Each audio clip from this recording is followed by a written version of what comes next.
सात संगत जी प्यार से कहना धन निरंकार जी। सात संगत जी, हमें सात संगत जी सिमरन का सहारा लेना है। हमें हर समय सिमरन करना है। सात संगत जी, कहा जाता है कि सिमरन में तभी मन लगेगा यदि हमारे मन में कोई किसी के प्रति बुराई, द्वेष, नफरत, निंदा नहीं होगी। सात संगत जी, सिमरन में भी तभी मन लगेगा। हम प्यारे सात संगत जी सिमरन करने लगते हैं, लेकिन सात संगत जी किसी ना किसी की बात मन में आ जाती है कि फलां ने मेरे साथ ऐसा किया, उसने मेरे साथ ऐसा किया, उसने मेरे साथ ऐसा क्यों किया, मैंने उसके साथ ऐसा क्यों नहीं किया। या प्यारी सात संगत जी, घर के झमेले, मेरे पोता यहाँ पर है, मेरी बेटी यहाँ पर है।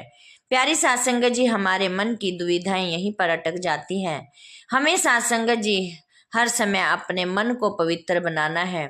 सात संगत जी, यदि मन साफ होगा, मन किसी से ईर्ष्या भाव नहीं रखेगा, नफरत नहीं रखेगा, निंदा नहीं करेगा, तो ही प्यारी सात संगत जी ये हम सिमरन कर सकते हैं।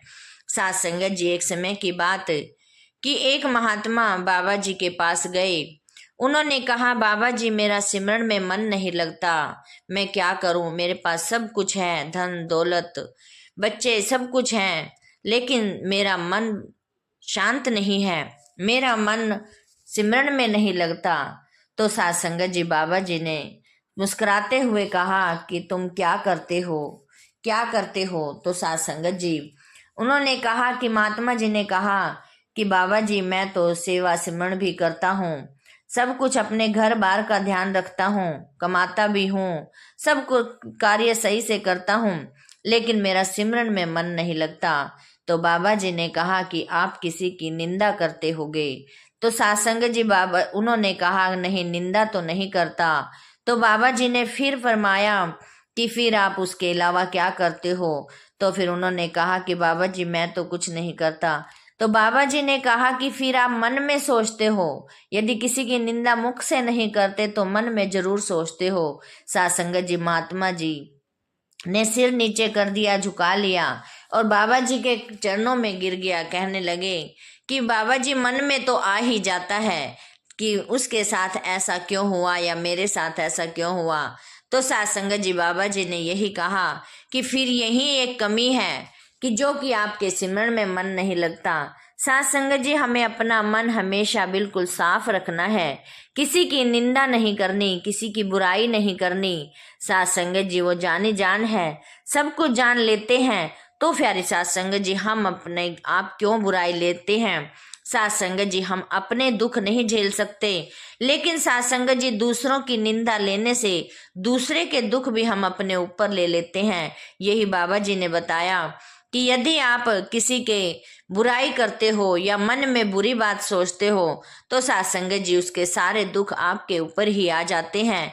तभी प्यारी सात संगत जी हम सुखी नहीं रह पाते और फिर हम दावा ठोक देते हैं कि हम तो सेवा सिमरन सत्संग सब कुछ करते हैं और हमें कहीं से फर्क नहीं पड़ता, हमारे पास पैसे नहीं आते, हमारे पास औलाद नहीं है। या प्यारी सात संगत जी कई तरह की बातें मन में सोच लेते हैं कि हमें सतगुरु ने ये नहीं दिया या हमारी यहाँ पर कमी है, लेकिन सात संगत जी हम अपनी कमियां नहीं चितारते, हम अपनी कमियों की तरफ नहीं देखते कि हम क्या गलती कर रहे हैं। सात संगत जी, सबसे पहले हमने अपने मन को साफ पवित्र करना है, हमें किसी के लिए बुरा नहीं सोचना है, किसी के साथ बुरा नहीं करना है। सात संगत जी, ऐसे ही सात संगत जी एक बार बाबा जी ने एक उदाहरण के रूप में बताया कि इस्लाम धर्म की ये घटना है।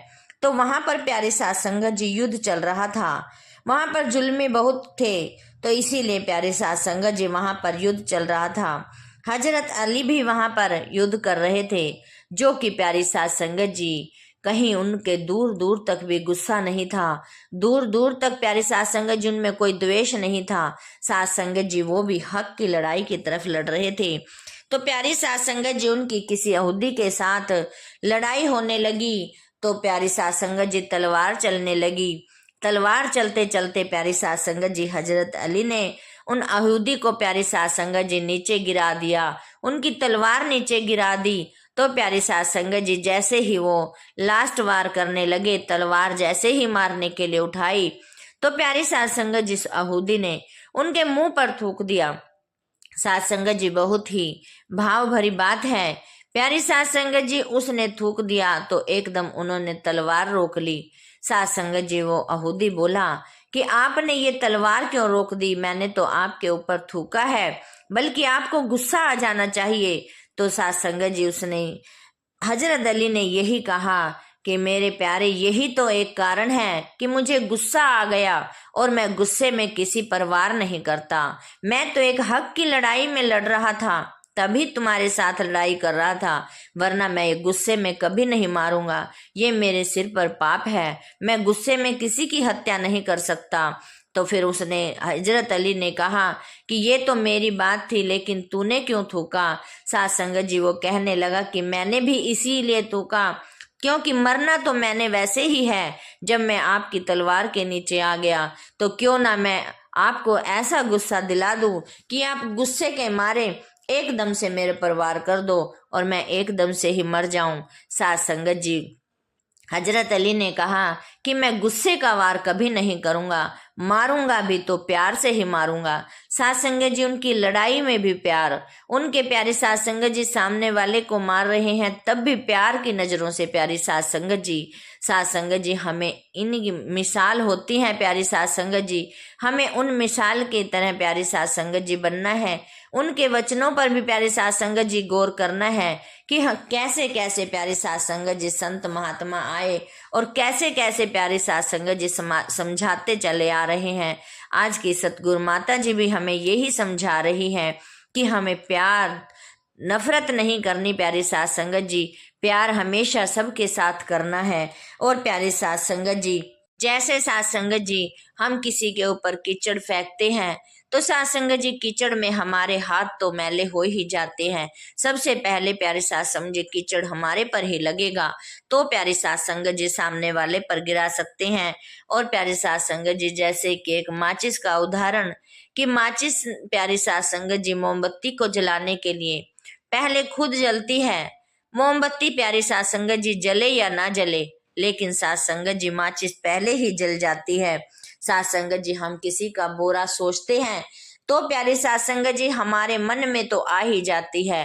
प्यारी साध संगत जी सामने वाले का बुरा हो या ना हो साध संगत जी वो तो बाद की बात है, लेकिन जिसने मन में सोच लिया प्यारी साध संगत जी उसका बुरा तो पहले ही हो गया। साध संगत जी हमें किसी के लिए बुराई नहीं सोचनी, किसी के लिए गलत विचार नहीं लाने। प्यारी साध संगत जी वाणियों में तो लिखा हुआ है कि प्यारी साध संगत जी हमें बुराई जो कर, प्यारी साध संगत जी हम अपने लिए तो यही मांगते हैं कि हमें बुराई नहीं करनी, लेकिन साध संगत जी वाणी में तो यही लिखा है कि हम बुरे का भी भला हो। प्यारी साध संगत जी हम तो अपने ही यही सोचते हैं कि हम बुरा ना करें, लेकिन साध संगत जी हम कहीं बहुत पीछे हैं। प्यारी साध संगत जी जहाँ हमारी सोच खत्म होती है वहां से तो सतगुरु जी की शुरू होती है, क्योंकि प्यारी साध संगत जी वो तो हमेशा यही कहते आए हैं कि बुरे का भी भला हो। प्यारी साध संगत जी हमने यही इन्हीं वचनों पर चलना है कि कैसे हमारे सतगुरु माता जी, कैसे प्यारी साध संगत जी हमें पल पल समझा रही हैं, कैसे हमें अपने सीधे रास्ते कर चला रही हैं। प्यारी साध संगत जी हम सीधे रास्ते चलते रहें। प्यारी साध संगत जी गुरु नानक वाणी में लिखा है कि बुरे नाल सब बुरा करन दे, माफ करन लई से कई साणे, बुरे नाल फिर नेकी करनी, ओ गुरु नानक जाने। साध संगत जी वो तो फिर बाद में ही सतगुरु जानता है कि मैंने उसके साथ क्या करना है, लेकिन साध संगत जी हम यही सोचें कि जो बुरा कर रहा है उसको करने दें, प्यारी साध संगत जी उसको माफ कर दें। और प्यारी साध संगत जी जो माफ कर देता है वही एक सियाना होता है, वही एक समझदार होता है। साध संगत जी यदि बुरे के साथ हम नेकी नहीं कर सकते, अच्छाई नहीं कर सकते, तो साध संगत जी हम उसको माफ तो कर ही सकते हैं। आओ प्यारी साध संगत जी दासी अपने लिए भी सिखलाई मांगती है, अपने लिए भी प्यारी साध संगत जी आशीर्वाद मांगती है कि दासी भी प्यारी साध संगत जी इन्हीं वचनों के साथ चलती रहे और सतगुरु माता जी के चरणों में लगकर प्यारी साध संगत जी अपना जीवन व्यतीत करती रहे।